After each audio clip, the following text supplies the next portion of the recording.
మళ్ళీ వైకాపా వస్తే రాష్ట్ర నాశనమై జైల్లో చంపాలని చూసినా నేను జంకలేదు, ఆస్తిపత్రాలపై మళ్ళీ రాజముద్రను తీసుకొస్తా, కురుపాం చీపురుపల్లి విశాఖ సభల్లో చంద్రబాబు నాయుడు. జైల్లో చంపాలని చూస్తే కనుక కోర్టులో ఈ పాటికి దాని సంగతి ఏంటి మొత్తం అంతు చూసుండేవాళ్ళు. ఇప్పుడు అకస్మాత్తుగా కొత్త సెంటిమెంట్ రైజ్ చేసే ప్రయత్నం దేంతో అంటే దోమలతో చంపాలని అప్పుడు ఎట్లయితే మాట్లాడారో అది నిజంగా ఆయన మీద సూపర్ లగ్జరీ ట్రీట్మెంట్. ఈవెన్ కేజ్రీవాల్కి సిసోడియాకు కూడా ఇవ్వనటువంటి ట్రీట్మెంట్ అక్కడ జైల్లో ఆయనకి సకల సదుపాయాలు అందిస్తే అది చంపబోయారు అనేటువంటిది చెప్పే ప్రయత్నం చేస్తున్నారు. టోటల్గా ఒక సెంటిమెంట్ని రైజ్ చేసేటటువంటి ప్రయత్నం చేస్తున్నారు.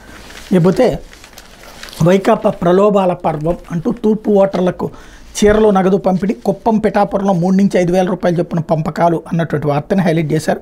వివిధ చోట్ల అట్లా చేస్తున్నారు అన్నటువంటి ఖచ్చితంగా పంచుతూ ఉంటారు. పంచట్లేదని చెప్తే అంతకంటే వేరేతనమే ఉండదు. అదే సందర్భంలో తెలుగుదేశం వాళ్ళు పంచకుండా, జనసేన వాళ్ళు పంచకుండా ఏమన్నా ఫ్రీగా కూర్చుంటున్నారా? పంపిణీ అన్నది అందరూ చేసేటటువంటిది. కాకపోతే ఒకళ్ళ పంపిణీ ఒకళ్ళు రాస్తారు, ఇంకొకళ్ళ పంపిణీ ఇంకొకళ్ళు రాస్తారు. అదే తెలుగుదేశం వాళ్ళ పంపిణీ సాక్షి రాస్తుంది. ఇద్దరూ ఇట్లా పంపిణీ చేస్తున్నారని వీళ్ళు రాయలేకపోతున్నారు. అదే విచిత్రం. లేకపోతే సాక్షి వచ్చేటప్పటికి